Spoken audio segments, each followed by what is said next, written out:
Pinulot ni Elena ang kanyang basag na dangal mula sa sahig, habang nagpapakasarap si Jerry at Clara sa perang pinagpawisan niya. Siya'y nakalugmok sa dilim. Pabigat ka lang, matanda ka na. Ang huling sigaw ng asawang minahal niya ng 15 taon. Ngunit sa halip na umiyak, isang malamig na ngiti ang namutawi sa kanyang mga labi. Kinuha niya ang mga papeles. Hanggang saan aabot ang kayang tiisin ng isang babaeng walang-wala na bago siya maningil, hayaan mo na, yung asawa kong Luciang babe. Wala naman siyang alam kundi magluto at maglinis ng bahay. Kaunting tiis na lang, maayos ko na ang titulo ng lupa at malapit ko na siyang palayasin sa buhay natin. Dahan-dahang umatras ang mga paa ni Elena mula sa siwang ng nakaawang na pinto. Sa kanyang panginginig, halos mabitawan niya ang paboritong asul na polo ni Jerry na kalalabas lamang niya mula sa plansahan. Mainit-init pa ang tela sa kanyang mga braso. Amoy ng mamahaling pampabango ng damit na binili niya gamit ang barya-baryang isinukli sa kanya mula sa palengke. Pinlansya niya ang bawat lukot ng damit na ito nang may labis na pag-iingat at pagmamahal. Ngunit ang mga salitang narinig niya mula sa loob ng silid ay parang kumukulong asidong tumunaw sa lahat ng kanyang sakripisyo. Parang tinakasan ng dugo ang kanyang mukha. Nanlamig ang kanyang mga kamay at paa habang nakatayo sa madilim na pasilyo. Gusto niyang sumigaw, gusto niyang sipain ang pinto at kumprontahin ang lalaking pinag-alayan niya ng 15 taon ng kanyang kabataan. Ngunit parang may makapal na bulak na nakabara sa kanyang lalamunan. Walang tinig na lumabas. Walang luhang pumatak sa mga unang sandali. Tanging isang nakakabinging kurot sa gitna ng kanyang dibdib na unti-unting dumudurog sa kanyang pagkatao. Kinuyom niya ang kanyang mga daliri hanggang sa bumaon ang kanyang mga kuko sa sariling palad. Pinipigilan ang sariling katawan na bumigay. Ang biglaang pagbukas ng pinto ng kabilang kwarto ang bumasag sa kanyang pagkatulala. Lumabas si Doña Carmen, ang biyenan niyang walang ibang ginawa, kundi hanapan siya ng butas mula pa noong unang araw niya sa pamamahay na yon. Tiningnan siya ng matanda mula ulo hanggang paa. Ang mga mata ay puno ng pandidiri at pagmamataas. Ano't nakatunganga ka dyan sa pasilyo, Elena? Para kang tuod, matinis at mapanuyang sita ng kanyang biyenan. Ipagtimpla mo nga ng kape ang asawa mo. Pagod yung tao sa pagpapatakbo ng negosyo ninyo habang ikaw ay nakatambay lang sa bahay at walang ginagawa. Nilunok ni Elena ang pait na tila lason sa kanyang bibig. Ibinaba niya ang tingin upang itago ang nagbabadyang panginginig ng kanyang mga mata. Opo ma, mahinang sagot niya. Isang automatikong tugon ng isang asawang sanay nang magpaalipin. Tahimik siyang naglakad pababa patungo sa kusina. Maingat na inilapag ang plansadong polo sa ibabaw ng silya. Bawat hakbang pababa ang hagdan ay tila may mabibigat na kadenang nakatali sa kanyang mga binti. Kinuha niya ang paboritong tasa ni Jerry mula sa kabinet. Habang hinihintay niyang uminit ang tubig, pinagmasdan niya ang kanyang refleksyon sa makintab na salamin ng bintana. Nakita niya ang isang babaeng nakasuot ng kupas na duster. Magulo ang buhok na basta na lamang tinalian ng goma at may mga matang nawalan na ng kinang. Losyang, pabigat. Ang mga salitang yon ay patuloy na sumusugat sa kanyang isipan, kasabay ng pag-init ng tubig na tila sumasabay sa pagpapakulo ng kanyang nadudurog na damdamin. Ibinuhos niya ang mainit na tubig sa tasa at marahang hinalo ang kape. Sa bawat pag-ikot ng kutsara sa loob ng tasa, ramdam niya ang pag-ikot at pagbaliktad ng kanyang buong mundo. 15 taon ng pag-aalaga. 15 taon ng paglunok sa lahat ng pang-aalipusta ni Doña Carmen at paglimot sa sariling pangarap dahil akala niya ay sapat na ang buong pusong pagmamahal niya para ingatan ng kanyang asawa. Ngunit isang malaking kasinungalingan ang lahat. Ginamit lamang siya. Tuluyang bumigay ang kanyang mga mata. Isang mainit na patak ng luha ang kumawala at dahan-dahang nahulog humalo sa maitim at mapait na kape na kanyang tinitimpla. Tinitigan niya ang maitim na likido. Pinunasan ni Elena ang kanyang pisngi gamit ang likod ng kanyang nanginginig na kamay. Tumingala siya at huminga ng malalim, pinipilit na bawiin ang sariling lakas mula sa kawalan. Haharap pa ba siya bukas bilang isang bulag na martir? O ito na ang simula ng paggising ng isang babaeng handang bawiin ang kanyang ninakaw na buhay? Sangge! Maingat na inilapag ni Elena ang mga platito ng pritong itlog at sinangag sa ibabaw ng mesa. Dati-rati, ang paghahanda ng almusal ay isang masayang ritual para sa kanya, isang tahimik na paraan ng pagpapahayag ng kanyang pagmamahal. Ngunit sa umagang ito, pakiramdam niya ay nagsisilbi siya sa dalawang estranghero na naghihintay na lamang lamunin siya ng buo. Tinitigan niya si Jerry na abala sa pagtingin sa kanyang telepono. May palihim at pilyong ngiting sumisilay sa mga labi nito habang nagtatype ng mensahe. Sa kabilang dulo ng mesa ay si Doña Carmen na abala sa pagpili ng pinakamasarap na parte ng ulam, walang pakialam kung may matitira pa ba para sa kanyang manugang. Nagsalita ang matanda habang nangumunguya, ni hindi man lang tinitingnan si Elena. Elena, huwag ka na munang pumunta sa panaderya mamaya. Nakakagulo ka lang doon. Mahina naman ang utak mo sa mga numero at inventaryo. Kaya hayaan mo na lang si Jerry ang mag-asikaso ng lahat ng papeles. Dito ka na lang sa bahay, maglaba ka ng mga kurtina natin at medyo maalikabok na. Parang may tumusok na makapal na karayom sa dibdib ni Elena. Ang panaderyang iyon ay pamana ng kanyang yumaong ama.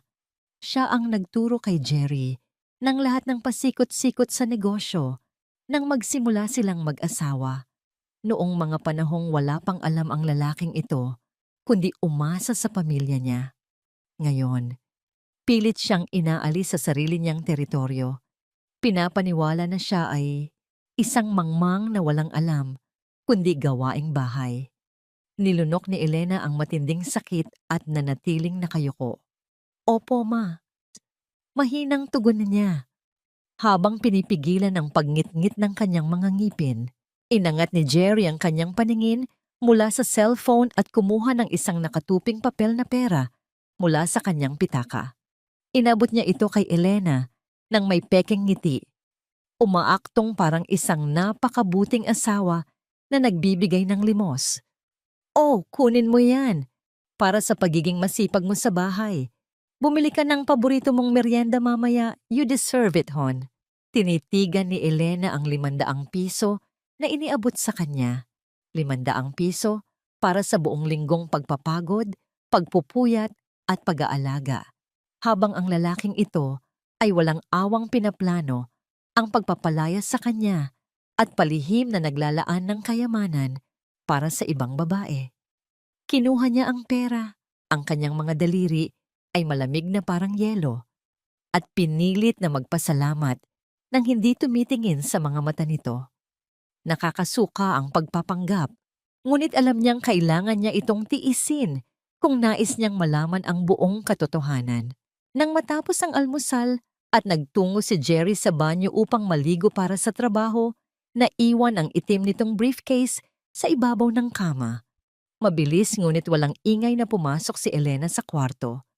Ang tuloy-tuloy na pag-agos ng tubig mula sa shower ang tanging nagbibigay sa kanya ng lakas ng loob upang kumilos. Nanginginig ang kanyang mga kamay habang dahan-dahang binubuksan ang mga metal na kandado ng bag. Bawat galaw niya ay kalkulado, takot na gumawa ng anumang kaluskos na mag-uudyok kay Jerry na lumabas. Sa ilalim ng mga makapal na folder at resibo, may isang puting envelope na nakatago. Kinuha niya ito at binuksan. Binasa ng kanyang mga nanginginig na mata ang nakasulat sa opisyal na dokumento. Ito ay ang papeles para sa trust fund at paglipat ng titulo ng panaderya, ang negosyong pinagpawisan at inalagaan ng kanyang ama ng ilang dekada. Ngunit hindi ang pangalan niya o ni Jerry ang nakasulat bilang pangunahing benepisyaryo. Nakaimprenta ng malinaw ang pangalan ng babaeng kinukupkop, pinapakain, at tinutulungan pa niya minsan Sa mga papeles ng kumpanya, si Clara, parang gumuho ang sementong kinatatayuan ni Elena. Ang matinding lungkot ay mabilis na napalitan ng isang nag-aapoy na galit na gumapang sa kanyang mga ugat. Hindi lang asawa ang ninanakaw sa kanya, pati ang kaluluwa at dugo ng kanyang yumaong ama ay walang awang pinipiga at inaangkin ng mga halimaw na ito. Mabilis siyang naglakad patungo sa lumang baul sa gilid ng kwarto kung saan nakatago ang mga personal na gamit ng kanyang tatay. Hinaplos niya ng buong higpit ang lumang recipe book na puno ng mantsa ng harina at mantika. Tila humihingi ng gabay at lakas mula sa langit. Sa pagbuklat niya ng pahina upang mayakap ang alaala ng ama, may isang maliit na piraso ng matigas na papel ang nahulog sa sahig. Isang lumang calling card na medyo naninilaw na sa gilid. Nakasulat doon ang pangalan ng isang lalaki, Attorney Gabriel, kasama ang isang linya ng numero ng telepono. Walang ibang detalye, ngunit may isang kurot ng hiwaga at pag-asa na sumibol sa kanyang dibdib. Bakit ito itinago ng kanyang ama sa pinakamahalagang libro nito bago ito pumanaw? Ibabalik na sana niya ang envelope sa loob ng briefcase nang biglang tumigil ang pag-agos ng tubig mula sa banyo. Nanigas ang buong katawan ni Elena. Rumehistro sa kanyang isipan ang papalapit na mga basa at mabibigat na yabag sa sahig. Hindi niya pa naisasara ang kandado ng bag at hawak pa rin niya ang mga papeles ng pagtataksil. Nakatingin lamang siya sa pinto nang may nanlalaking mga mata habang dahan-dahang umiikot ang metal na seradura mula sa loob. Bumilis ang pintig ng puso ni Elena. Sa isang iglap, ibinalik niya ang mga papeles sa loob ng envelope. Isiningit ito sa pinakailalim ng mga folder at mabilis ngunit walang ingay na isinara ang mga metal na kandado ng briefcase. Sakto sa pagbukas ng pinto ng banyo, nakatalikod na siya at nagkukunwaring abala sa pag-aayos ng mga gusot ng kumot sa kama. Lumabas si Jerry na nagpupunas ng basa nitong buhok. Walang kamalay-malay na ang kanyang pinakatatagong lihim at kataksilan ay nabunyag na. Huminga ng malalim si Elena. Pilit na pinapakalma ang panginginig ng kanyang buong pagkatao at hindi na lumingon pa sa asawa. Nang makaalis si Jerry patungo sa opisina, nagpaalam si Elena sa kanyang biyenan na pupunta lamang sa palengke upang bumili ng mga sangkap para sa hapunan. Ngunit ang kanyang mga paa ay nagtungo sa isang lumang kapehan sa kabilang bayan, isang lugar na madalas nilang tambayan ng kanyang yumaong ama noong siya ay bata pa. Nanginginig ang kanyang mga daliri habang tinatawagan ang numero mula sa naninilaw na calling card. Hindi nagtagal, isang lalaki ang pumasok sa pintuan ng kapihan. Mayroon itong kalmadong tindig at mga matang nagpapahiwatig ng lalim at karunungan, malayong malayo sa mapagmataas na anyo ng kanyang asawa. Ipinakilala niya ang kanyang sarili bilang Gabriel, isang abogado at matalik na kaibigan ng kanyang ama, na matagal nang nagmamasid sa mga nangyayari sa kumpanya. Walang paligoy-ligoy na inilatag ni Gabriel ang masaklap na katotohanan sa ibabaw ng maliit na mesa. Hindi lamang pinaplano ni Jerry at ng kalaguyo nito na angkinin ang panaderya. Ayon sa mga lihim na investigasyon ng abogado, unti-unti rin nilang inililipat ang mga malalaking utang at obligasyon sa bangko sa ilalim ng pangalan ni Elena.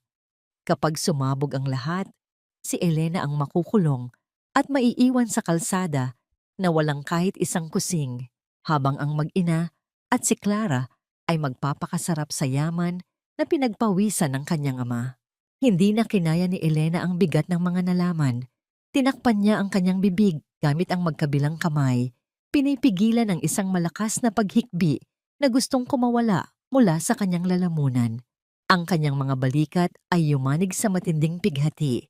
Tahimik na umiyak ang isang babaeng naubos na sa pagmamahal sa maling tao at pinagkanulo ng pamilyang itinuring niyang sarili.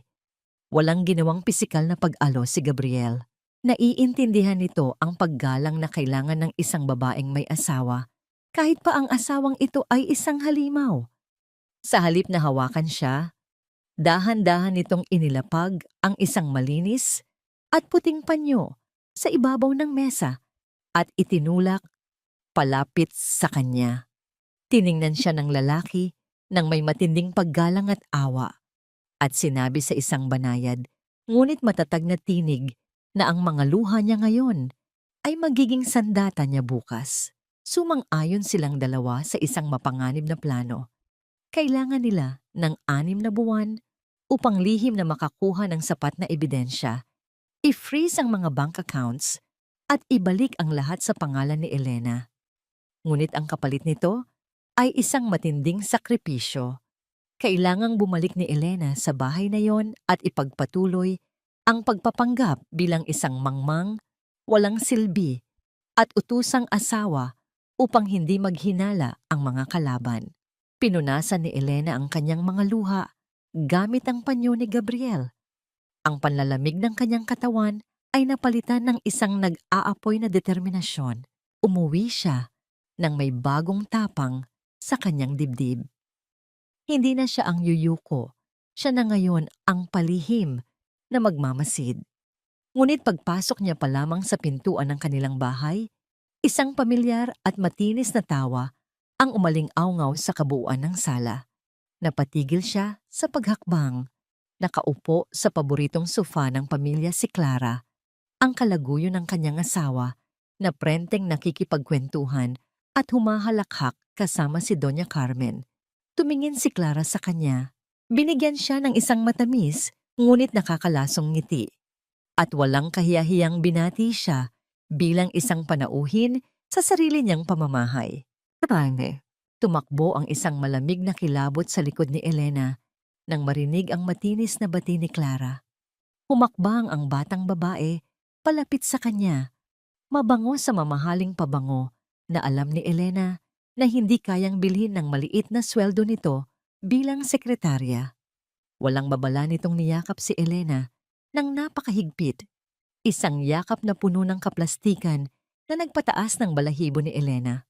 Hi Ate Elena, long time no see po. Pasensya na kayo kung napadaan ako ng walang sabi. Namiss ko lang kasi si Tita Carmen kaya nagdala ako ng kaunting prutas. Masiglang pahayag ni Clara habang nakabitin ang mapanuyang nangiti sa kanyang mga labi.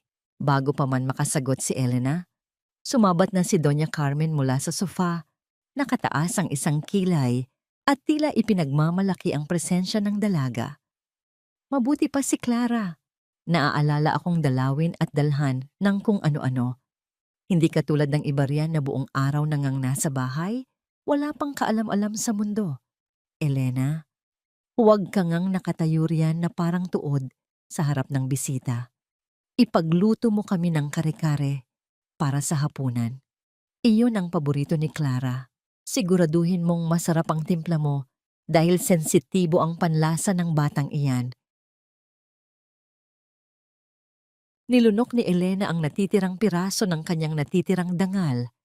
Pinilit niyang ngumiti kahit na ang bawat kalamnan sa kanyang mukha ay sumasakit sa pagbabalat kayo. Sige po ma, maghahanda lang ako sa kusina. Mahinahong sagot niya habang ang kanyang mga kamay sa loob ng bulsa ng apron ay mahigpit na nakakuyom. Sa loob ng kusina, hinarap ni Elena ang mga sangkap sa ibabaw ng lamesa. Kinuha niya ang matalim na kutsilyo upang maghiwa ng mga gulay at karne. Habang naririnig ang tawanan ni Clara at Doña Carmen mula sa sala, unti-unting lumilipad ang kanyang isip sa mga narinig niyang kataksilan kaninang umaga. Ang sakit, ang galit, at ang pagkabigo ay nag-away sa loob ng kanyang dibdib. Sa gitna ng kanyang malalim na pag-iisip, biglang dumulas ang kutsilyo mula sa basang hawakan nito. Naramdaman niya ang isang matalim na hapdi. Dumaan ang talim ng kutsilyo sa dulo ng kanyang hintuturo at dahan-dahang umagos ang pulang dugo. Pumatak sa ibabaw ng mapuputing hiwa ng sibuyas. Tinitigan ni Elena ang kanyang sugat. Walang luha, walang sigaw ng sakit. Ang pisikal na sugat na yon ay napakababaw kumpara sa napakalaking sugat na dahan-dahang pumapatay sa kanyang puso. Pinisil niya ang kanyang daliri upang patigilin ang dugo at tahimik na nagpatuloy sa pagluluto na parang walang nangyari. Nang ihain ang hapunan, dumating na rin si Jerry mula sa opisina. Agad na sumilay ang sigla sa mga mata ng kanyang asawa nang makita si Clara na nakaupo sa hapagkainan. Nagsimula silang kumain at bawat kilos ni Jerry ay nakatutok lamang sa kapakanan ng dalaga. Pinagsisilbihan ito ng pagkain habang si Elena ay nananatiling parang hangin sa tabi nila upang patunayan ang kanyang hinala. Sadyang pinabagsak ni Elena ang kanyang serbilyeta sa sahil. Yumuko siya upang pulutin ito at doon niya nakita ang hindi maipagkakailang katotohanan. Sa ilalim ng mesa, ang kamay ni Jerry ay nakapatong sa ibabaw ng hita ni Clara. Dahan-dahang hinahaplos ito habang ang dalawa ay nag-uusap nang tila walang nangyayari sa ibabaw ng lamesa. Ang bawat haplos na yon ay parang sampal sa mukha ni Elena. Isang patunay na ang kanyang 15 taon ng pagiging tapat ay itinapon lamang sa basura para sa isang batang babaeng binihisan at tinulungan niya noon. Nang matapos ang hapunan, naiwan si Elena sa kusina upang maghugas ng mga pinagkainan. Binuksan niya ang gripo at sadyang inikot ang hawakan patungo sa mainit na tubig. Hinayaan niyang dumaloy ang umuusok at halos kumukulong tubig sa kanyang mga palad, lalo na sa parte ng kanyang may sugat na daliri. Namula ang kanyang balat sa tindi ng init, ngunit hindi niya inilayo ang kanyang mga kamay. Ginamit niya ang matinding hapdi ng mainit na tubig upang lunurin ang mas matinding kirot na nararamdaman niya sa kanyang dibdib. Habang umaakyat ang usok mula sa mainit na tubig, sumabay doon ang kanyang mga tahimik na luha, na agad ding natangay ng agos patungo sa lababo. Sa kanyang pag-aayos ng lamesa pagkatapos maghugas, napansin niya ang cellphone ni Clara na naiwan sa ibabaw ng tabi ng plorera. Biglang umilaw ang screen nito dahil sa isang bagong notification. Hindi mapigilan ni Elena na sulyapan ng nakasulat. Isang mensahe mula sa bangko ang lumitaw sa lock screen, nagpapatunay ng isang matagumpay na paglipat ng halagang 500,000 piso mula sa personal na account ni Jerry patungo sa account ni Clara na may nakasulat na memo, "Para sa ating bagong tahanan." Bago pa man niya matitigan ng matagal ang screen, narinig niya ang mabibigat na hakbang ni Jerry na pumasok muli sa kusina. Mabilis siyang lumayo sa telepono at nagkunwaring nagpupunas ng lamesa. Lumapit si Jerry sa kanya, walang bakas ng pag-aalala sa kanyang mukha at walang pakialam kung namumula at may sugat ang mga kamay ng kanyang asawa. "Hon!" tawag ni Jerry gamit ang isang malambot na boses na alam ni Elena na may kalakip na hiling. "May malaking business party kami bukas ng gabi kasama ang mga kliyente ng panaderya. Isasama ko si Clara dahil siya ang sekretarya ko at kailangan niya akong tulungan sa pag-asikaso sa mga bisita. Kaso, simple lang ang gown niya at walang mga accessory. Pwede mo bang ipahiram sa kanya yung gintong kwintas mo? Yung pamana pa sa'yo ng mami mo bago siya namatay? Tutal, hindi mo naman yun isinusuot at nakatago lang sa baul." Napatitig si Elena kay Jerry habang ang bawat himaymay ng kanyang puso ay sumisigaw sa matinding galit. Ang kwintas na yon ang tanging alaala na naiwan ng kanyang ina, ang pinakamahalagang kayamanan na hawak niya sa kanyang buhay. At ngayon ay gustong ipasuot ng kanyang asawa sa kalaguyo nito upang maging maganda ito sa harap ng ibang tao. Tinitigan niya ang asawa habang ang malamig na kinang ng kwintas na nakatago sa kanyang isipan ay tila nagbigay sa kanya ng sagot. Tila huminto ang pag-ikot ng mundo ni Elena sa sandaling marinig niya ang kahilingan ni Jerry.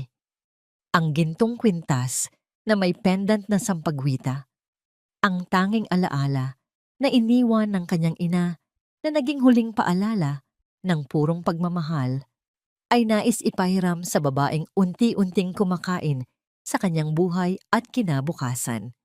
Tiningnan niya ang mga mata ng kanyang asawa. Walang anumang bakas ng paghingi ng paumanhin. Walang kaba, puro pagmamataas at pagkumpiyansa na papayag si Elena dahil siya ay ang losyang na asawa na laging sumusunod. Huminga ng malalim si Elena. Pilit na kinakalma ang nanginginig niyang mga tuhod. Ang kwintas ni Mama? Mahina ngunit malamig na tanong niya. Matagal ko nang hindi nakikita iyon, Jerry. Baka naitabi ko sa mga lumang kahon sa bodega at hindi ko na maalala kung saan ko inilagay. Nagsalubong ang mga kilay ni Jerry. Ikinulong nito ang inis sa isang mapilit na ngiti. Hanapin mo, Elena. Importante ang kliyenteng haharapin namin bukas. Kailangan presentable si Clara dahil dala niya ang pangalan ng kumpanya natin. Ayaw mo bang magmukhang disente ang taong tumutulong sa negosyo mo? Ang huling pangungusap ay ibinitiw nito na may diing mapanlin lang. Isang tahimik na paraan ng pagpaparamdam ng utang na loob na hindi naman totoo. Susubukan kong hanapin mamaya. Tanging sagot niya, sabay talikod upang itago ang nag-aapoy na galit na malapit nang sumabog sa kanyang mga mata. Tumalikod na rin si Jerry at bumalik sa sala, nasisiyahan sa pag-asang nakuha niya ang kanyang gusto. Kinabukasan, naiwang mag-isa si Elena sa bahay habang nasa trabaho si Jerry at ang kanyang biyenan ay nasa paboritong spa kasama ang mga amiga. Tahimik at kalkulado niyang sinimulan ang kanyang araw. Nagpunta siya sa lumang baul sa kwarto at kinuha ang maliit na kahoy na kahon kung saan nakatago ang kwintas. Kinuha niya ang gintong alahas, inilapat ito sa kanyang dibdib at huminga ng malalim. Patawarin mo ako, Mama, bulong niya. Ngunit gagamitin ko ito para bawiin ang atin. Pagsapit ng hapon, umuwi si Jerry na may dalang malaking ngiti at isang makapal na brown envelope. Sa halip na tanungin agad ang tungkol sa kwintas, inilapag nito ang sobre sa ibabaw ng lamesa sa kusina kung saan naghihiwa ng mga prutas si Elena. Hon, malambing na tawag nito. Isang tono na matagal na niyang hindi naririnig, maliban na lang kung may masamang balak ang lalaki. Ito na pala yung mga papeles para sa insurance natin na sinasabi ko sa'yo nung nakaraan. Nakahanda na lahat. Kailangan lang ng pirma mo dito sa huling pahina para mag-take effect agad. Pinunasan ni Elena ang kanyang mga kamay sa apron at lumapit sa lamesa. Tinitigan niya ang makapal na dokumento. Ayon kay Gabriel, gagamitin ni Jerry ang salitang insurance, ngunit ang totoo ay papeles ito na naglilipat ng malaking personal na utang ni Jerry papunta sa pangalan ni Elena. Kung pipirmahan niya ito, siguradong sa kulungan ang bagsak niya kapag inilabas na ang mga freeze orders. Kinuha ni Elena ang papel. Nagkukunwaring binabasa ito kahit alam niyang hindi niya maiintindihan ang mga teknikal na salita. Ang dami naman nito, Jerry. Kailangan ba talaga ngayon na pumirma? Sakto namang pumasok si Doña Carmen sa kusina. Hawak ang dibdib at tila nahihirapang huminga. Ayan ka na naman, Elena. Ang dami mong tanong. Kaya hindi umuunlad ang buhay natin dahil ang bagal mong kumilos. Gusto mo bang atakihin ako sa puso dahil sa konsumisyon ko sa'yo? Pirmahan mo na yan nang matapos na ang usapan. Mapanlinlang na dumaing ang matanda. Isang paraan ng emotional blackmail na palaging ginagamit nito upang paikutin siya sa sarili nitong mga daliri. Opo, Ma. Mabilis at nanginginig na sagot ni Elena. Kinuha niya ang ballpen mula sa kamay ni Jerry. Ngunit bago pa man dumampi ang dulo ng ballpen sa papel, sinadya ni Elena na mawalan ng balanse. Ang kanyang siko ay tumama sa mainit na tasa ng kape na kani-kanina lamang niya tinimpla para sa kanyang biyenan. Tumapon ang maitim na likido direkta sa ibabaw ng mga dokumento. Mabilis na kumalat ang kape. Sinakop ang mga pangalan at ang espasyo kung saan siya dapat pipirma. Ay, Diyos ko, pasensya na. Malakas na sigaw ni Elena, umaaktong parang gulat na gulat habang mabilis na kinukuha ang basang mga papel. Muntik nang sakali ni Jerry ang hangin sa matinding galit. Ang mga ugat sa leeg nito ay lumitaw. Ano ba naman yan, Elena? Ang tanga-tanga mo naman. Isang pirma na nga lang hindi mo pa magawa ng maayos. Sigaw nito habang pilit na pinupunasan ang mga nasirang dokumento. Ngunit malabo na ang mga letra at hindi na magagamit. Umatras si Elena. Ang muka ay nakayuko, ngunit ang mga labi ay palihim na ngumiti ng napakaliit. Sorry talaga, Jerry. Hindi ko sinasadya. Baka pwede mo na lang i-print ulit bukas? Wala naman atang limitasyon ang insurance company natin sa paghingi ng bagong kopya. Maang-maangan niyang paliwanag. Napasabunot sa sariling buhok si Jerry. Inis na inis ngunit walang magawa. Oo, kukuha ako ulit bukas. At siguraduhin mo na hindi mo na uulitin ang katangahan mo. Bulyaw nito bago padabog na lumabas ng kusina. Sumunod ang nagdadabog na si Doña Carmen. Pag-alis ng mag-ina, dahan-dahang inayos ni Elena ang kanyang pagkakatayo. Kinuha niya ang basahan at nagsimulang linisin ang kape sa sahig.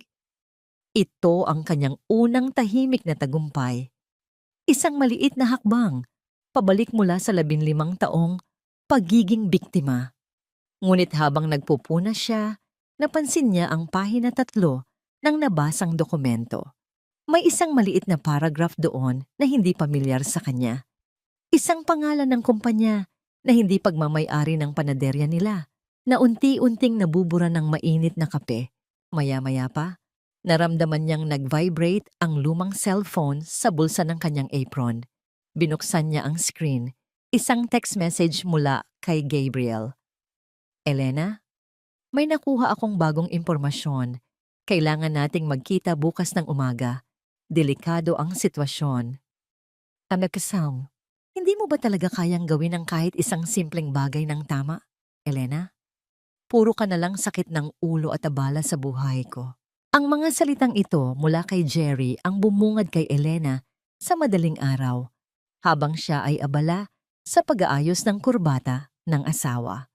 Sa kabila ng puyat at pagod mula sa paglilinis ng natapong kape kagabi, gumising pa rin siya ng maaga upang tiyaking maayos ang hitsura ng lalaki para sa isang mahalagang pulong. Ngunit sa halip na pasasalamat, isang mapang-aping tingin at masakit na salita ang kanyang natanggap. Hinayaan ni Elena na manatiling nakayuko ang kanyang ulo, ang kanyang mga daliri ay bahagyang nanginginig habang hinihigpitan ang buhol ng kurbata. Ang ironiya ng kanyang sitwasyon ay tila isang matalim na kutsilyo. Nag-aalaga siya sa taong unti-unting pumapatay sa kanyang kaluluwa.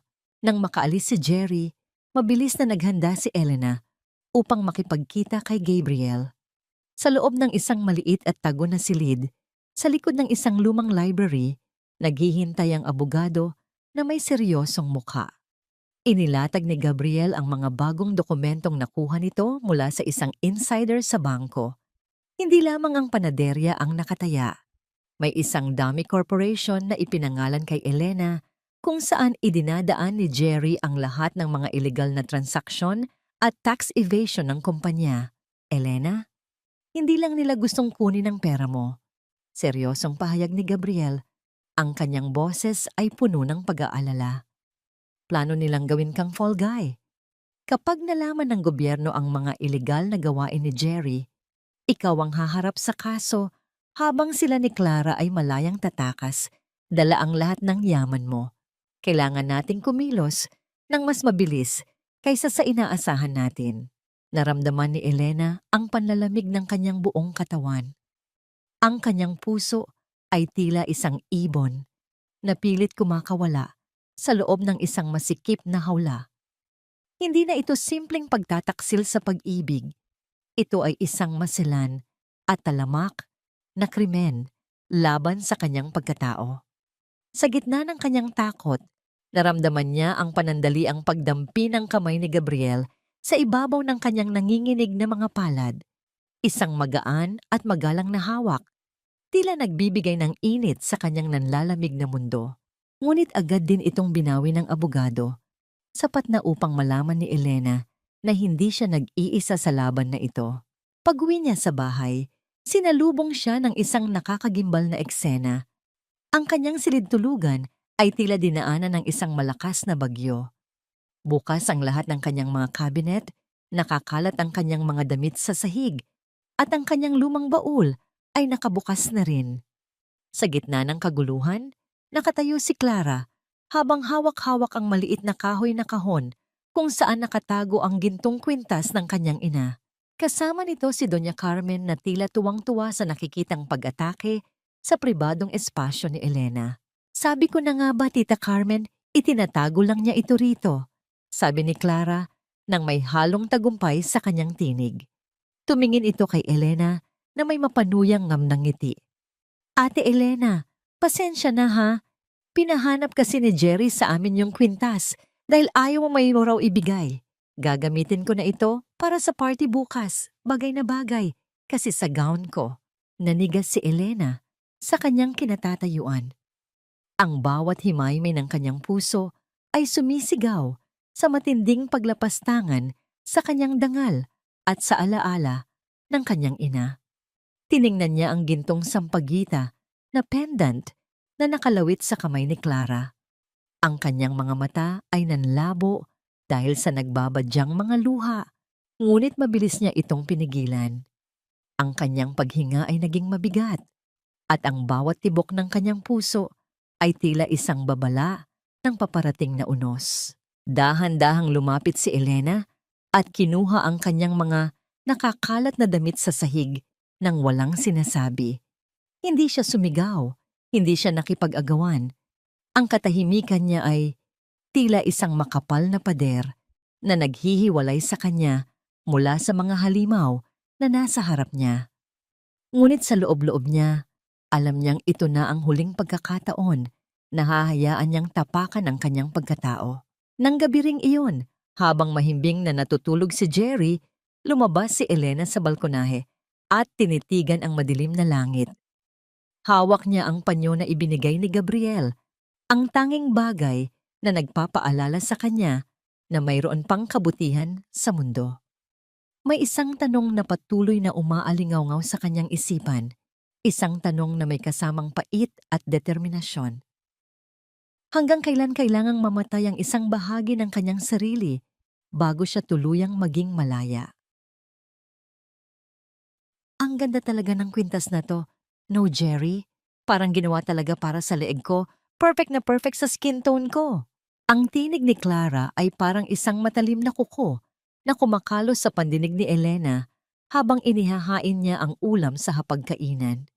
Nakaupo ang dalaga sa tabi ni Jerry. Suot ang gintong kwintas na may pendant na sampagwita, ang tanging alaala na iniwan ng namayapang ina ni Elena.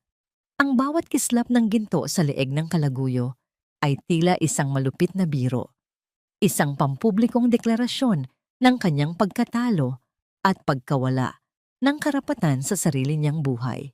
Ang bawat pintig sa dibdib ni Elena ay puno ng hinagpis, ngunit nanatili siyang tahimik. Ang kanyang mga mata ay nakatuon lamang sa paglalapag ng mangkok ng ulam upang hindi makita ng mga ito ang nagbabadyang bagyo sa kanyang paningin. Tumingin si Jerry kay Clara nang may paghanga. Pagkatapos ay binalingan si Elena nang may mapanuyang tingin. Sinasabi ko sa iyo, Elena, sa kanya nagmumukhang mamahalin ang alahas. Sa'yo kasi, nagmumukhang luma at kupas na. Mabuti pa at naibigay na sa tamang tao na marunong magdala. Tumawa ang lalaki, isang tunog na puno ng kawalan ng respeto. Habang marahang hinahaplos ang balikat ni Clara sa harap mismo ng kanyang asawa. Hindi kumibo si Elena. Nanlalamig ang kanyang mga daliri habang mahigpit niyang hinihigpitan ang hawak sa sandok. Sa loob ng kanyang isipan, naririnig niya ang boses ng kanyang ina na nagsasabing ang gintong iyon ay simbolo ng dangal at katapatan. Ngunit ngayon, ang dangal na iyon ay dinudungisan ng mga kamay ni Clara. Ang bawat subo ng pagkain ni na Jerry at Clara ay parang paglamon sa kanyang pagkatao. Habang si Doña Carmen ay nakamasid lamang, tila nasisiyahan sa bawat patak ng pasakit na natatanggap ng kanyang manugang. Elena, huwag ka nang kumain dito sa mesa. Masyado na tayong masikip. Utos ni Doña Carmen habang pinupunasan ng kanyang bibig ng mamahaling serbilyeta. Doon ka na lang sa kusina kumain. At pagkatapos, ay ayusin mo ang mga gamit ni Jerry para sa party bukas. Siguraduhin mong walang kahit isang lukot ang tuksido niya, kundi ay malalagot ka sa akin. Tumalikod si Elena at naglakad patungo sa kusina. Dala ang kanyang sariling plato na wala pang laman. Sa bawat hakbang niya, nararamdaman niya ang bigat ng 15 taon ng pagtitiis. Ngunit sa halip na kumain, inilapag niya ang plato sa lababo at kinuha ang kanyang lumang cellphone. May isang mensaheng pumasok mula kay Gabriel. Elena, nasa loob na ako ng system ng kumpanya. May nahanap akong dokumento na hindi lang tax evasion ang nilalaman. May kinalaman ito sa pagkamatay ng tatay mo at sa paglipat ng shares bago siya pumanaw. Kailangan mong makuha ang susi sa safe sa loob ng opisina ni Jerry sa bahay niyo. Tila tumigil ang paghinga ni Elena. Ang kanyang ama ay namatay sa atake sa puso, ngunit lagi siyang may hinala na may mali sa mabilis na paglipat ng kapangyarihan kay Jerry noong mga panahong iyon. Ang galit na kanina ay parang baga lamang ay naging isang naglalagablab na apoy. Kung totoo ang hinala ni Gabriel, hindi lang pala magnanakaw at traidor ang lalaking pinakasalan niya, maaari rin itong kasabwat sa pagkawala ng pinakamahalagang tao sa kanyang buhay. Nang matapos ang hapunan at abala ang mag-ina sa panonood ng telebisyon sa sala, dahan-dahang umakyat si Elena patungo sa opisina ni Jerry. Ang bawat baitang ng hagdan ay tila humihingi ng katahimikan.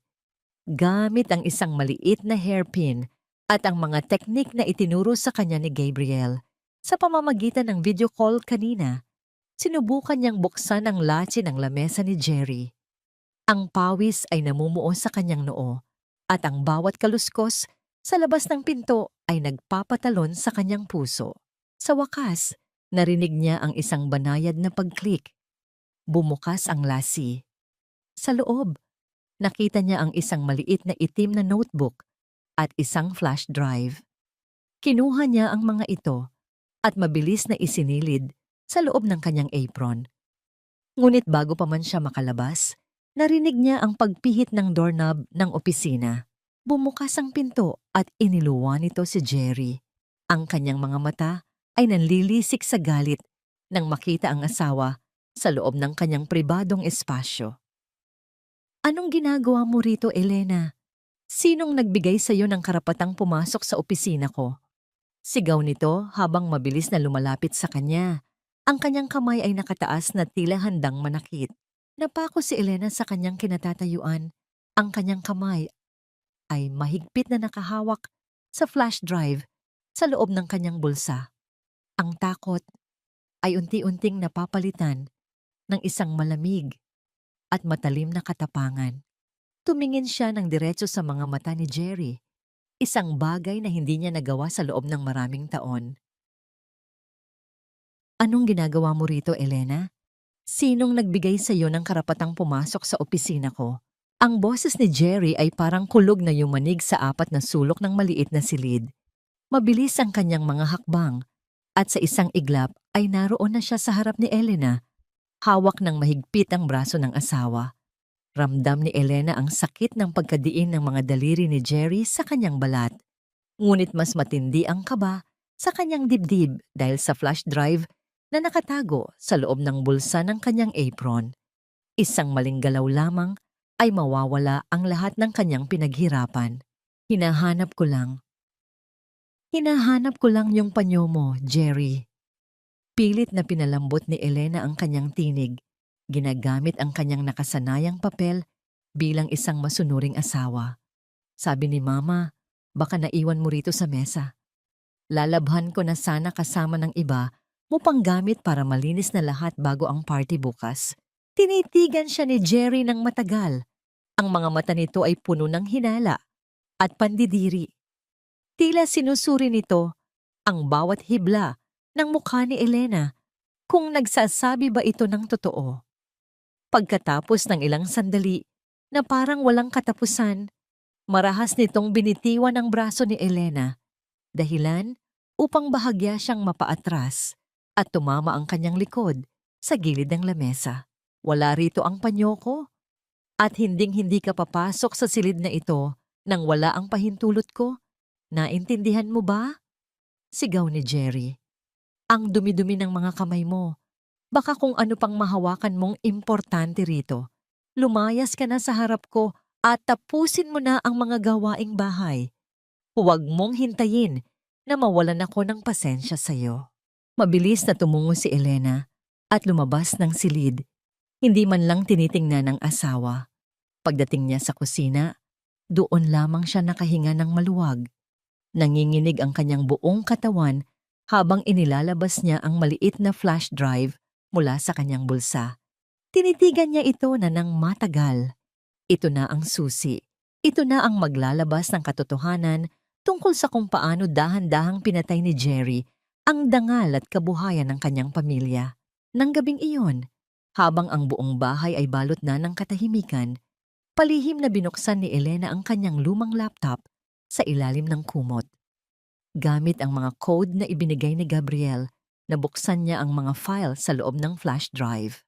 Ang kanyang mga mata ay nanlaki sa bawat dokumentong nababasa niya. Hindi lang ito tungkol sa pera. Nakita niya ang isang scan ng medical report ng kanyang ama. Isang report na may petsang bago ito pumanaw. Nakasulat doon na ang gamot na ibinibigay sa kanyang ama ay pinalitan ng isang uri ng tableta na hindi naman kailangan ng matanda. Isang gamot na nagpapabilis ng tibok ng puso at nagdudulot ng matinding stress sa katawan. Napatakip si Elena ng kanyang bibig upang hindi makagawa ng anumang ingay. Ang kanyang mga luha ay pumatak sa keyboard ng laptop. Hindi lang pala pagnanakaw ang ginawa ni Jerry. Binalak at isinagawa nito ang dahan-dahang pagpatay sa kanyang ama upang mapabilis ang pagkuha sa kumpanya. Ang bawat sandali ng pag-aalaga ni Jerry sa kanyang ama noon ay isa palang matagal na proseso ng pagpaslang. Sa gitna ng kanyang paghagulgol ng walang tinig, isang folder pa ang nakakuha ng kanyang atensyon. Ang pangalan ng folder ay The Grand Surprise, ika-15 anniversary.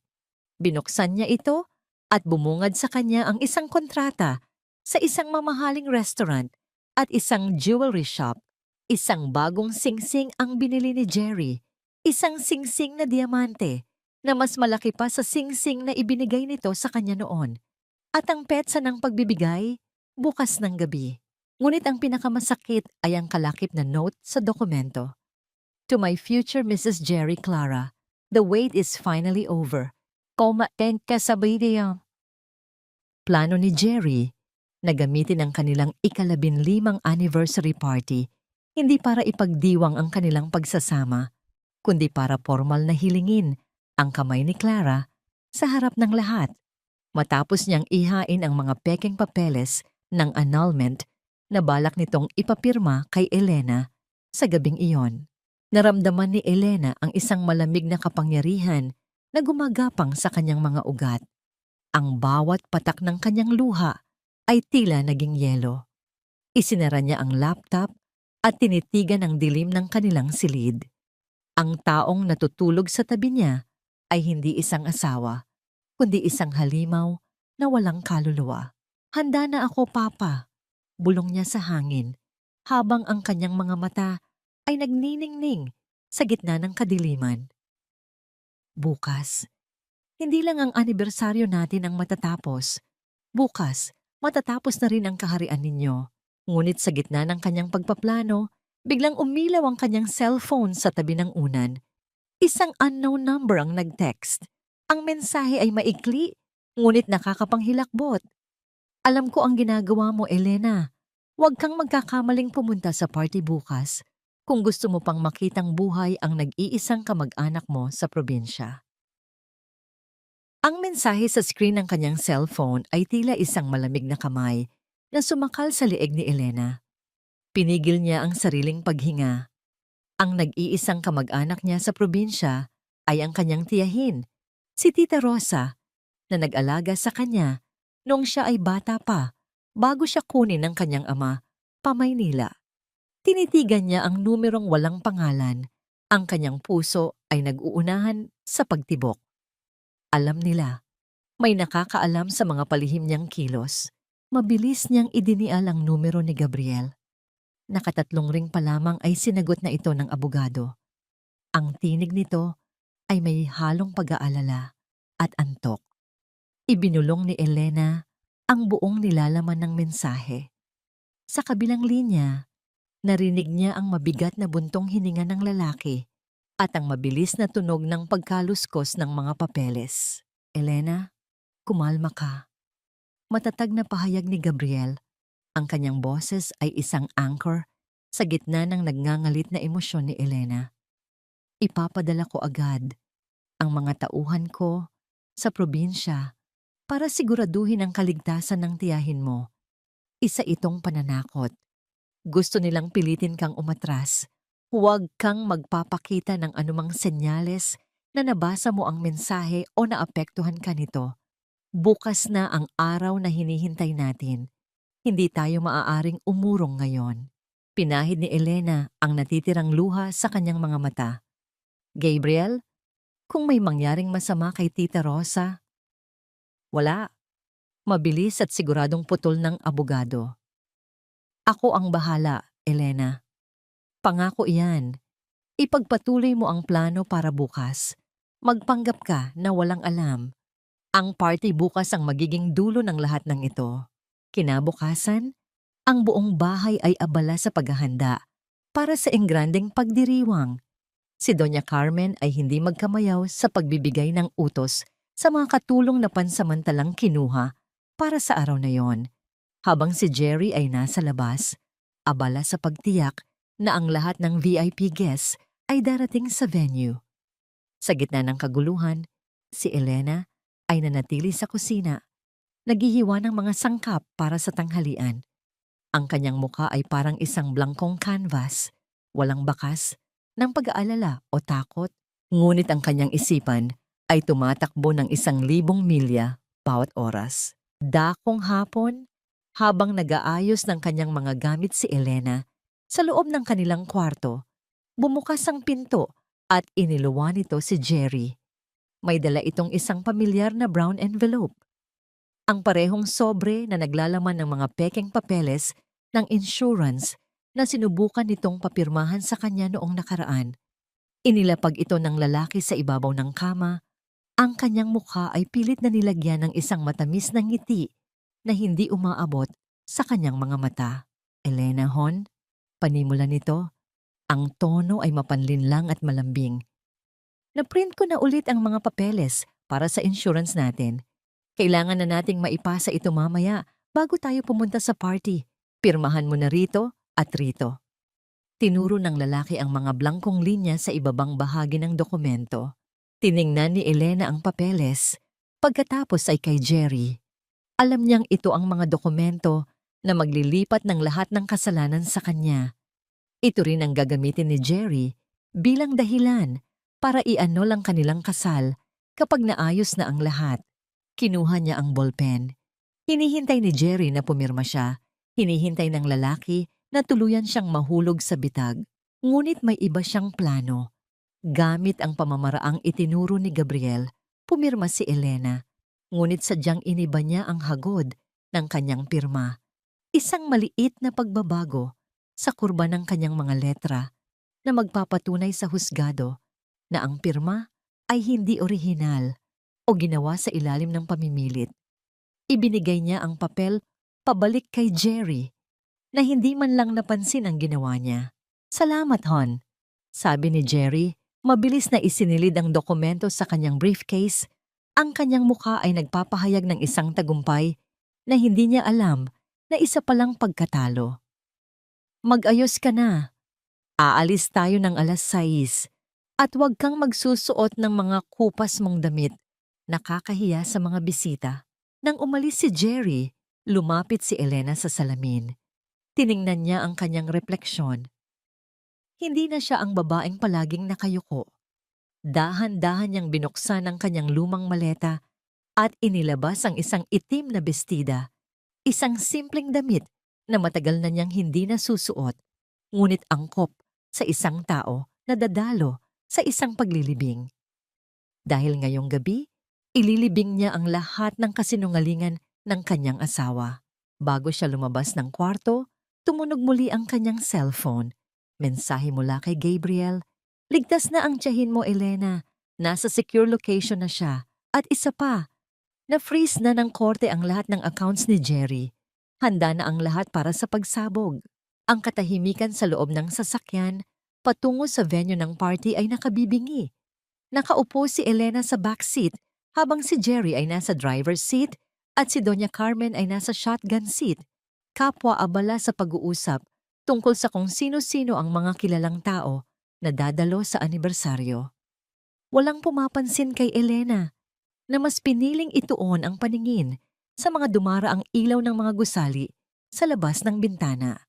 Ang kanyang itim na bestida ay simple lamang, isang matinding kaibahan sa kumikinang at mamahaling mga damit ng kanyang asawa at biyenan na binili mula sa perang ninakaw nila sa kumpanya ng kanyang ama.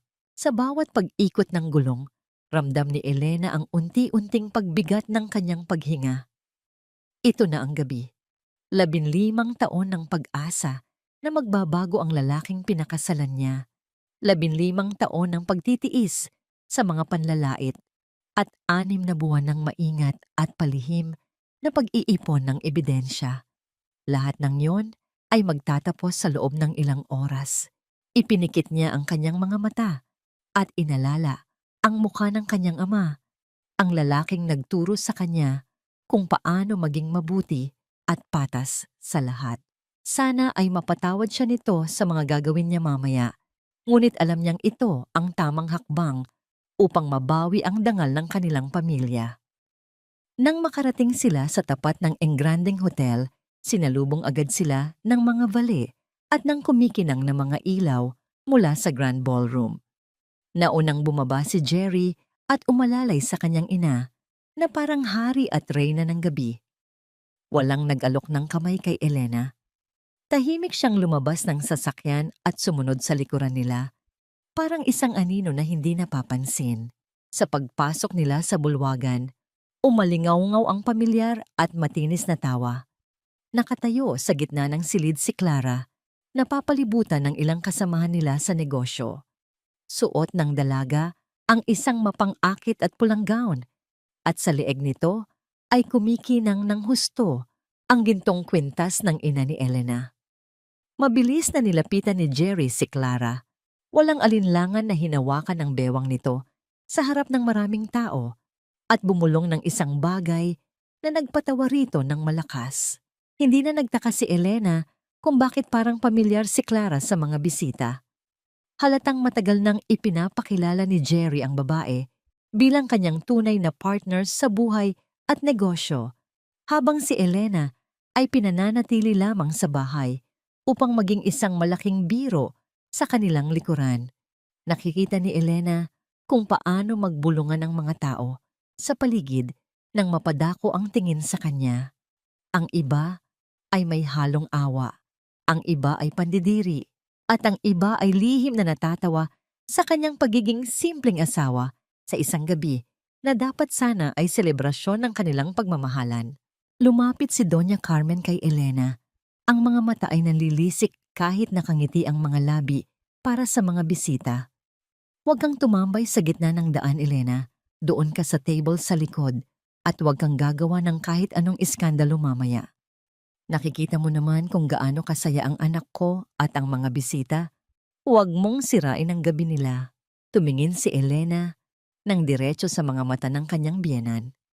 Kung dati ay yuyuko siya at susunod ng walang reklamo, ngayon, isang malamig na kapayapaan ang bumalot sa kanyang pagkatao. Hindi na siya ang biktimang palaging umiiyak. "Opo, ma," sagot niya nang may himig na hindi maintindihan ng matanda. "Sisiguraduhin kong magiging isang gabing hindi ninyo malilimutan ang mangyayari ngayon." Tumalikod siya at naglakad patungo sa isang sulok ng ballroom.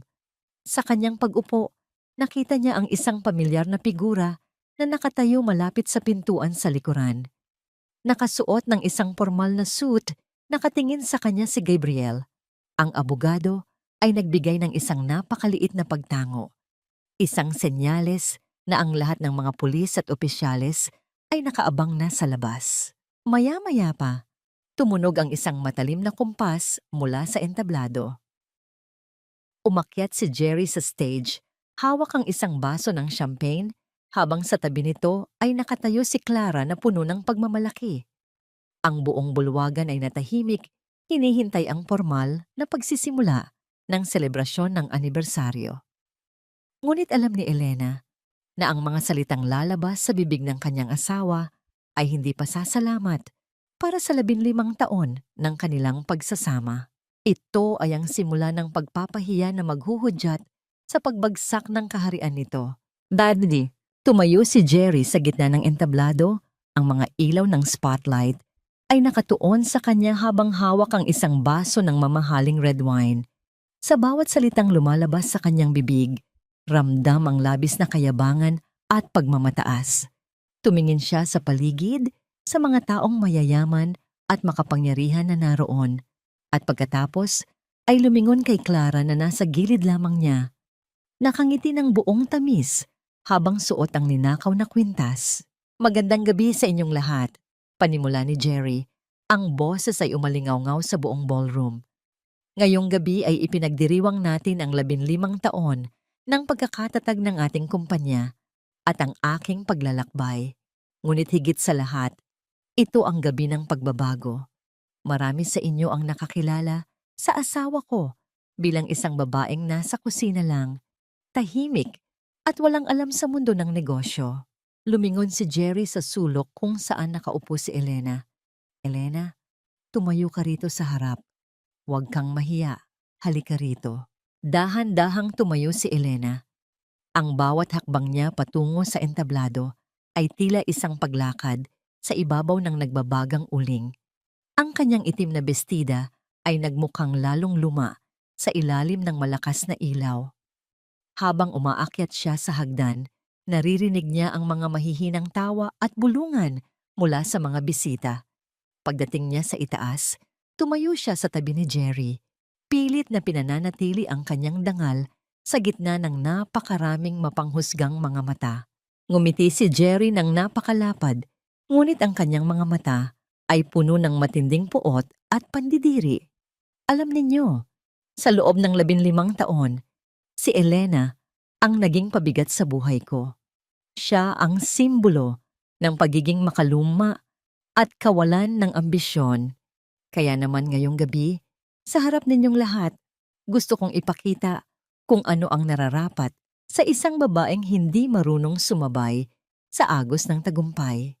Sa isang iglap, tinaas ni Jerry ang kanyang kamay na may hawak na baso. Walang babala niyang ibinuhos ang pulang alak ng direkta sa ulo ni Elena. Ang malamig at malagkit na likido ay dumanas sa kanyang buhok, bumuhos sa kanyang noo, at gumuhit sa kanyang mga pisngi tulad ng mga luhang matagal na niyang pinigilan. Ang kanyang itim na bestida ay nabasa at ang amoy ng alak ay tila naging isang pampublikong selyo ng kanyang kahihiyan. Tumigil ang musika. Nabahalata ang buong bulwagan maliban sa ilang mga kaibigan ni Doña Carmen na hindi napigilang mapahagikgik. Si Clara ay tila nanalo sa loterya, nakataas ang noo habang pinapanood ang bawat patak ng alak na bumabagsak mula sa baba ni Elena patungo sa sahig. Iyan ang para sa iyo, Elena, bulong ni Jerry na sapat na upang marinig ng mga nasa unahan. Ang alak na yan ay mas mahal pa sa kabuuan ng pagkatao mo. Ngayong gabi, formal ko nang ipapakilala ang babaeng tunay na nagdala sa akin sa rurok. Si Clara, ang aking magiging tunay na asawa. Nanatiling nakatayo si Elena sa gitna ng entablado. Hindi siya tumakbo, hindi siya sumigaw. Ang pulang alak na tumutulo sa kanyang muka ay parang dugo mula sa isang sugat na hindi na kailanman maghihilom sa ilalim ng pamamahala ni Jerry. Sa kabila ng matinding lamig ng likido, isang nakakapangilabot na init ang bumalot sa kanyang puso. Dahan-dahan niyang inangat ang kanyang muka. Tinitigan niya si Jerry ng diretso sa mga mata, isang tingin na puno ng kalamigan at kapayapaan na hindi inaasahan ng lalaki. Kinuha ni Elena ang isang puting serbilyeta mula sa tray ng isang waiter na nakatayo malapit sa kanya. Kalmado niyang pinunasan ang kanyang mga mata at ang kanyang mukha, na parang ang ginawa ni Jerry ay isang maliit na abala lamang. Pagkatapos, tumalikod siya sa asawa at humarap sa mga bisita. Ang katahimikan sa loob ng ballroom ay naging mas lalong nakakabingi. Maraming salamat, Jerry. Ang tinig ni Elena ay malinaw at hindi nanginginig. Bawat salita ay may timbang ng isang hatol. Salamat sa pagpapakita sa lahat ng narito kung anong klaseng tao ka talaga. At salamat dahil sa gabing ito, hindi lang alak ang ibinuhos mo sa akin. Ibinuhos mo rin sa akin ang huling dahilan para maawa pa ako sa iyo. Mula sa likuran ng ballroom, bumukas ang malalaking pinto ng hotel. Ang tunog ng mabibigat na yabag ng sapatos sa marmol na sahig ay bumasag sa katahimikan. Pumasok si Gabriel, kasunod ang 4 na lalaking nakasuot ng formal na barong, ngunit may mga tsapa ng pulis na nakasabit sa kanilang mga biwang. Ang ngiti sa mukha ni Jerry ay unti-unting naparam, napalitan ng isang matinding pagtataka at kaba nang makita ang mga awtoridad na mabilis na naglalakad patungo sa entablado. Anong ibig sabihin nito? Officer, may party kami rito. This is a private celebration. Ang boses ni Jerry ay nanginginig na sa pagitan ng galit at takot habang nakatayo sa harap ng mga pulis. Ang kanyang mukha na kanina lang ay puno ng kayabangan ay unti-unti nang namumutla. Tila ang dugong dumadaloy sa kanyang mga ugat ay biglang naging yelo. Lumapit si Gabriel ng may kalmado ngunit matigas na tindig. Inilabas niya ang isang asul na folder at iniharap ito kay Jerry. Jerry Salvador, narito kami upang isilbi ang warrant of arrest para sa mga kasong estafa, falsification of public documents at grand theft. Ayon sa isinagawang audit at investigasyon ng korte, napatunayan ang bilyon-bilyong pisong pagnanakaw mo mula sa kumpanya ng pamilya ni Elena. What? That's impossible. Imbento lang yan. Elena, ano ang kalokohang ito? Sigaw ni Doña Carmen habang mabilis na umaakyat sa entablado, pilit na humaharang sa harap ng kanyang anak. Ang kanyang mamahaling gown ay tila naging isang basahan sa harap ng katarungang paparating. Wala kayong ebidensya. Kami ang may-ari ng kumpanyang ito. Hindi na ngayon, Ma. Ang tinig ni Elena ay malamig at mariin. Bawat salita ay tumatagos sa katahimikan ng ballroom. Ang lahat ng bank accounts ni Jerry at ang trust fund na balak ninyong ilipat kay Clara ay naka-freeze na. Ang pirma na nakuha ninyo sa akin kagabi, hindi iyon ang tunay kong pirma. Isa yung patunay sa korte na pilit ninyo akong nililinlang upang akuin ang lahat ng utang ninyo. Sa isang sandali, tila tumigil ang paghinga ni Jerry. Tiningnan niya ang briefcase na nasa gilid, ang briefcase na naglalaman ng kanyang kaligtasan na ngayon ay naging tali na sasakal sa kanya. You did this? Bulong niya kay Elena. Ang kanyang mga mata ay nanlilisik sa galit. Pinagmukha mo kaming tanga sa loob ng 6 na buwan. Pinagmukha ninyo ang sarili ninyong tanga noong inakala ninyong ang kabutihan ko ay kahinaan. Sagot ni Elena habang dahan-dahang lumalapit kay Clara. Ang dalaga ay nanginginig na sa takot. Pilit na tinatanggal ang gintong kwintas sa kanyang leeg upang itapon ito at makatakas. Huwag mong dungisan ang alahas ng nanay ko ng iyong mga kamay, utos ni Elena. Sa harap ng lahat ng bisita, dahan-dahang kinuha ni Elena ang kwintas mula kay Clara. Ang gintong sampagwita ay muling bumalik sa palad ng tunay na nagmamay-ari nito. Ang bawat kislap nito ay tila isang huling paalam sa 15 taon ng kadiliman. Officer, dalhin niyo na sila. Utos ng isa sa mga opisyal. Ang tunog ng metal na naglalapat, ang malamig na yakap ng posas sa mga pulso ni Jerry ay umalingaw-ngaw sa buong ballroom. Isang malakas na pagsinghap ang nagmula sa mga bisita nang makitang kinakaladkad pababa ng entablado ang lalaking kanina lang ay nagbubuhos ng alak sa kanyang asawa. Si Doña Carmen ay nagsimulang maghisterya, nagsisigaw tungkol sa kanyang dangal at kapangyarihan, habang si Clara ay umiiyak at isinisigaw na wala siyang alam, at si Jerry lamang ang may kasalanan ng lahat. Sa gitna ng kaguluhan, nanatiling nakatayo si Elena sa entablado. Ang pulang alak sa kanyang damit ay natuyo na. Tila isang mantsa ng digmaang napanalunan niya. Lumapit si Gabriel sa kanya. Kinuha ang kanyang suit jacket at dahan-dahang isinuot ito sa mga balikat ni Elena upang itago ang basang bestida. Isang tahimik na suporta, isang pangako na ang gabi ng pag-iisa ay tapos na. Tapos na, Elena. Wala na sila. Mahinang sabi ni Gabriel. Ang kanyang boses ay tila isang mainit na kumot sa gitna ng matinding lamig. Tumingin si Elena sa paligid ng ballroom. Sa mga taong dati ay kinukutya siya, na ngayon ay hindi makatingin ng diretso sa kanyang mga mata. Inangat niya ang kanyang noo. Hindi na siya ang asawang losyang. Hindi na siya ang martir. Siya si Elena, ang anak ng kanyang ama. At muli niyang binabawi ang kanyang pangalan. Habang inilalabas ang nanginginig na si Jerry mula sa hotel, nakita niya ang huling sulyap nito. Isang tingin ng pagsisisi na huli na para sa lahat. Ang bawat hakbang ng mga pulis palayo ay tila tunog ng pagsasara ng isang madilim na kabanata ng kanyang buhay.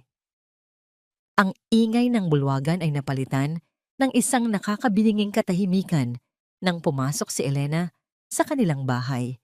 Ang bahay na 15 taon niyang itinuring na kuta, ngunit isa pala palang bilangguan. Wala na ang mga mapangaping utos ni Doña Carmen. Wala na ang mabibigat na yabag ni Jerry na nagdadala ng kaba sa kanyang dibdib. Ang bawat sulok ng sala ay tila may mga bulong ng nakaraan, mga alaala ng bawat sampal ng salita na kanyang tiniis sa loob ng mahabang panahon. Dahan-dahan siyang umupo sa sofa, ang itim niyang bestida ay tuyo na, ngunit ramdam pa rin niya ang lagkit ng alak sa kanyang balat.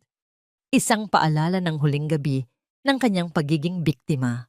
Hindi nagtagal, narinig niya ang marahang katok sa pinto. Hindi ito ang marahas na katok ni Jerry na tila laging nagmamadali. Ito ay isang mahinahon at may paggalang na tunog.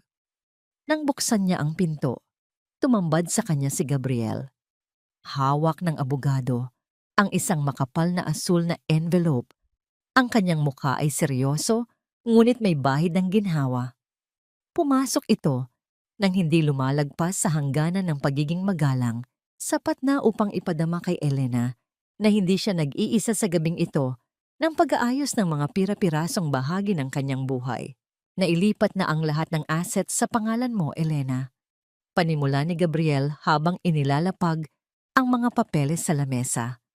Ang panaderya, ang bahay na ito, at ang lahat ng bank accounts na sinubukan nilang itago.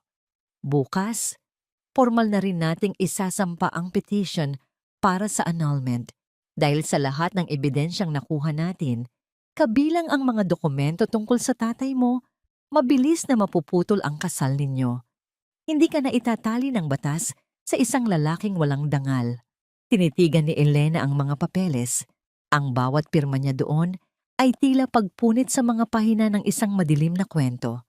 Sa bawat titik na isinusulat niya, ramdam niya ang unti-unting paggaan ng kanyang dibdib. Nang matapos siyang pumirma, inangat niya ang kanyang paningin kay Gabriel. Nakita niya ang paghanga sa mga mata ng lalaki. Isang paghangang hindi nakabatay sa kanyang hitsura, kundi sa tibay ng kanyang loob na bumangon mula sa tila walang katapusang dusa. Salamat, Gabriel, mahinang sabi ni Elena. Salamat dahil naniwala ka sa akin nung ako mismo ay hindi na makapaniwala sa sarili ko. Hindi ako ang nagligtas sa iyo, Elena. Sagot ni Gabriel. Ang kanyang boses ay tila isang haplos sa sugatang puso ng babae. Ikaw ang nagligtas sa sarili mo. Ako ay naging tulay lamang. Ngayon, ang kailangan mo ay ang magpahinga at hayaan ang sarili mong makaramdam ng laya. Bago umalis si Gabriel, sandali itong huminto sa tapat ng pintuan. Huwag kang mag-alala tungkol sa probinsya. Ligtas na si Tita Rosa at pauwi na siya rito bukas.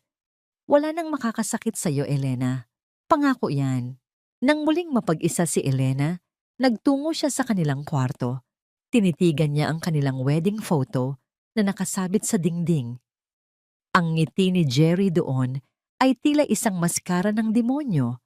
Gamit ang kanyang mga nanginginig na kamay, kinuha niya ang frame at hinayaan itong bumagsak sa sahig. Ang tunog ng nababasag na salamin ay umalingaw-ngaw sa buong kwarto. Isang musika sa kanyang pandinig. Nilapitan niya ang basag na larawan at pinulot ang bahaging nandoon ang kanyang mukha at iniwan ang mukha ni Jerry sa gitna ng mga bubog. Sa gitna ng katahimikan, tumunog ang telepono sa loob ng bahay. Isang tawag mula sa presinto. Isang boses ng pulis ang nagbalita na si Doña Carmen ay isinugod sa ospital dahil sa biglaang stroke matapos malaman na wala na silang kahit anong ari-arian. Tinatanong ng pulis kung nais ba ni Elena na pumunta at pirmahan ang mga medical waivers bilang asawa pa rin ng anak nito sa batas. Nanatiling tahimik si Elena. Tiningnan niya ang gintong kwintas ng kanyang ina na nakapatong sa mesa. Ang bawat sakripisyo niya para sa pamilyang yon ay sapat na. Inilapit niya ang telepono sa kanyang bibig at nagsalita nang may pinalidad na tila isang pinto na tuluyan ng isinara. Wala na po akong kinalaman sa kanila. Ang kanyang tinig ay hindi na mababakas ang anumang pag-aalinlangan. Tawagan ninyo ang kanilang mga abogado. Mula sa sandaling ito, ang tanging buhay na aalagaan ko ay ang buhay na kinuha nila sa akin. Ang bango ng mainit na tinapay at bagong lutong pandesal ang unang gumising sa diwa ni Elena sa madaling araw na yon. Hindi na ito ang amoy ng pagod at puyat mula sa paglilinis ng bahay na puno ng panglalait. Ito ang halimuyak ng kanyang pagkabata, ang amoy ng harina at asukal na nagpapaalala sa kanya sa mga yakap ng kanyang yumaong ama. Suot ang isang malinis at puting apron, nakatayo si Elena sa gitna ng kanilang pamilyang panaderya, ang Pande Elena, na muli niyang nabawi. Ang bawat sako ng harina na nakasandal sa pader ay tila mga saksi sa kanyang tagumpay. At ang init mula sa pugon ay hindi na nagpapapawis sa kanya sa hirap, kundi nagbibigay ng init sa kanyang naghilom na puso. Dahan-dahang hinaplos ni Elena ang luma at kahoy na lamesa kung saan hinuhubog ang mga tinapay. Nararamdaman niya ang gaspang ng kahoy sa ilalim ng kanyang mga palad. Ang bawat ukit nito ay tila kwento ng pagsisikap ng kanyang pamilya. Hindi na siya ang babaeng nakatago sa kusina ng mga Salvador. Siya na ngayon ang may-ari ng sarili niyang tadhana. Ang kanyang mga mata ay nagniningning na sa pag-asa at ang kanyang bawat galaw ay puno ng kumpiyansa na matagal na panahong ninakaw sa kanya. Bumukas ang pinto ng panaderya at ang tunog ng maliit na kampana sa itaas nito ay naghatid ng isang pamilyar na kagalakan. Pumasok ang mga datihang tauhan ng kanyang ama na tinanggal ni Jerry noon upang palitan ng mga murang trabahador. Ang mga mukha nila ay puno ng ngiti at pasasalamat. Sa pagkakita nila kay Elena, tila bumalik ang sigla sa loob ng panaderya. Wala nang sigawan, wala nang pananakot. Ang tanging naririnig ay ang masayang pagbati at ang tunog ng masiglang pagtatrabaho. Ma'am Elena, handa na po ang unang batch ng mga tinapay. Wika ng isa sa mga panadero nang may malaking respeto. Tumango si Elena at ngumiti. Salamat, Mang Jose. Buksan na natin ang pinto. Hayaan nating amuyin ng buong bayan ang bagong simula natin. Habang abala ang lahat, pumasok ang isang lalaking may dalang isang maliit na buke ng mga sariwang bulaklak. Si Gabriel. Hindi na ito ang abogadong may dalang mga asul na folder ng kaso. Ngayon, ang kanyang mga mata ay mas malambot at ang kanyang suot na polo ay tila mas relaxed na bumagay sa kanyang maaliwalas na mukha. Lumapit siya kay Elena at dahan-dahang inilapag ang mga bulaklak sa gilid ng counter. Para sa pinakamatapang na babaeng kilala ko, Bulong ni Gabriel. Ang kanyang boses ay tila isang malambing na himig na nagpadala ng kakaibang kaba, isang masayang kaba sa dibdib ni Elena. Salamat, Gabriel. Para sa lahat, sagot ni Elena. Ang kanyang mga pisngi ay bahagyang namula. Isang bagay na matagal na niyang hindi nararamdaman. Tumingin siya sa mga mata ng lalaki at nakita doon ang isang pangako na hindi nakabase sa mga papeles o kontrata, kundi sa isang tapat na paghanga. Hindi ko lang ito ginawa bilang abogado mo, Elena. Pagpapatuloy ni Gabriel habang dahan-dahang lumalapit. Inabot nito ang kanyang kamay, hindi upang humawak ng mahigpit, kundi upang marahang haplusin ang dulo ng mga daliri ni Elena na may bahid pa ng harina. Ginawa ko ito dahil nararapat kang maging masaya. At kung papayagan mo ako, gusto kong maging bahagi ng kaligayahang iyon. Naramdaman ni Elena ang init ng balat ni Gabriel, isang hawak na puno ng paggalang at pag-iingat. Hindi niya binawi ang kanyang kamay. Sa halip, hinayaan niya ang sarili na makaramdam ng proteksyon mula sa isang taong tunay na nagpapahalaga sa kanya. Ang katahimikan sa pagitan nilang dalawa sa gitna ng maingay na panaderya ay tila isang sagradong sandali ng paghilom. Isang hakbang muna tayo sa bawat araw, Gabriel. Mahinang sagot ni Elena. Ang kanyang tinig ay puno ng kapayapaan. Gusto ko munang matutunang mahalin ang sarili ko bago ko muling buksan ang puso ko sa iba. Tumango si Gabriel nang may malalim na pangunawa. Maghihintay ako, Elena. Kahit gaano pa katagal. Nandito lang ako sa tabi mo. Hindi sa harap para hilaan ka o sa likod para itulak ka, kundi sa tabi mo para sabayan ka. Sa paglabas ng araw mula sa silangan, ang liwanag nito ay tumama sa signage ng panaderya. Ang bawat kislap ng gintong sampagwita sa leeg ni Elena ay sumabay sa pagsikat ng bagong umaga. Wala na ang anino ng nakaraan. Wala na ang bigat ng mga kasinungalingan. Sa bawat kagat ng tinapay na ibinibigay niya sa kanyang mga customer, ramdam ni Elena na ang bawat pait na kanyang dinanas ay naging sangkap lamang upang maging mas matamis ang kanyang tagumpay. Lumipas ang isang taon na tila isang mabilis, ngunit banayad na agos ng malinis na tubig, tinatangay ang lahat ng dumi at pait ng nakaraan. Sa bawat araw na nagdaraan, unti-unting nabuo muli ang pagkatao ni Elena na 15 taong nadurog at nayurakan. Wala na ang babaeng may malulungkot na mata at laging nakayuko ang ulo. Sa harap ng salamin, isang bagong Elena ang humaharap. Maaliwalas ang mukha, maayos ang pananamit, at may mga matang nagliliyab sa talino at tiwala sa sarili. Ang gintong kwintas ng kanyang ina ay hindi na simbolo ng bigat ng nakaraan, kundi isang korona ng kanyang muling pagkabuhay. Ang Pan de Elena ay naging sentro ng buhay sa kanilang bayan. Hindi na lang ito simpleng panaderya. Naging simbolo ito ng pag-asa para sa maraming kababaihan na nakakaranas din ng hirap sa kanilang mga tahanan. Madalas magdaos si Elena ng mga seminar at pagtitipon para sa mga biktima ng pang-aabuso. Ibinabahagi ang kanyang kwento hindi upang magreklamo, kundi upang magsilbing liwanag sa dilim ng iba. Ang bawat piraso ng tinapay na lumalabas sa kanyang pugon ay may kalakip na mensahe ng lakas at paninindigan. Isang hapon, habang nag-aayos ng mga huling stock si Elena, dumating si Gabriel, dala ang huling ulat mula sa korte. Ang annulment ay formal nang naaprubahan. Malaya na siya.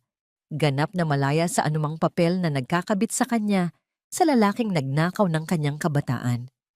Ibinahagi rin ni Gabriel ang balita tungkol kay Jerry. Ang huling apela nito sa korte ay tinanggihan at mananatili ito sa loob ng mahabang panahon upang pagbayaran ang bawat sentimong ninakaw nito. Si Doña Carmen naman ay nananatili sa isang pasilidad para sa mga may sakit, mag-isa at inabandona ng kanyang sariling kayabangan. Wala nang nararamdamang galit si Elena. Tanging isang malalim na katahimikan ang namamayani sa kanyang puso. Tapos na ang huling laban, Elena. Sabi ni Gabriel, ang kanyang boses ay puno ng kagalakan. Wala nang kahit anong anino ang hahabol sa'yo.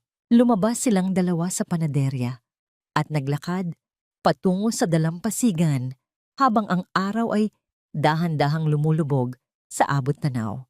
Ang kulay kahel na langit ay tila isang napakalaking canvas na nagpapakita ng kagandahan ng isang pagtatapos at ang pangako ng isang bagong simula. Huminto si Elena sa tapat ng dalampasigan, hinayaan ang malamig na simoy ng hangin na humaplos sa kanyang buhok at ang marahang tunog ng mga alon na bumubulong sa kanyang pandinig. Humarap si Gabriel sa kanya. Sa pagkakataong ito, hindi na ito ang abogadong nakatayo sa malayo. Dahan-dahang kinuha ni Gabriel ang kamay ni Elena, isang hawak na puno ng init, katapatan at labis na paggalang. Tinitigan nito ang mga mata ni Elena ng may malalim na pagmamahal, isang pagmamahal na naghintay ng sapat na panahon upang hayaan ang sugatang puso na maghilom sa sarili nitong paraan. Elena, ang tinig ni Gabriel ay tila isang panalangin. Hindi ko ipapangako na magiging madali ang lahat, ngunit ipinapangako ko na sa bawat hakbang mo, hindi ka na muling maglalakad sa dilim ng mag-isa. Handa ka na bang sumabay sa akin? Ngumiti si Elena, isang tunay at malawak na ngiti na nagmumula sa kailaliman ng kanyang kaluluwa. Hinigpitan niya ang hawak sa kamay ni Gabriel. Ang kanilang mga daliri ay naglapat ng may perpektong pagkakatugma. Sa sandaling iyon, naramdaman niya ang huling piraso ng kanyang puso na nabuo. Ang pag-ibig ay hindi na isang obligasyon o isang sakripisyo, kundi isang malayang pagpili na maging masaya kasama ang taong tunay na nakakakita sa kanyang halaga. Handa na ako, Gabriel, sagot niya.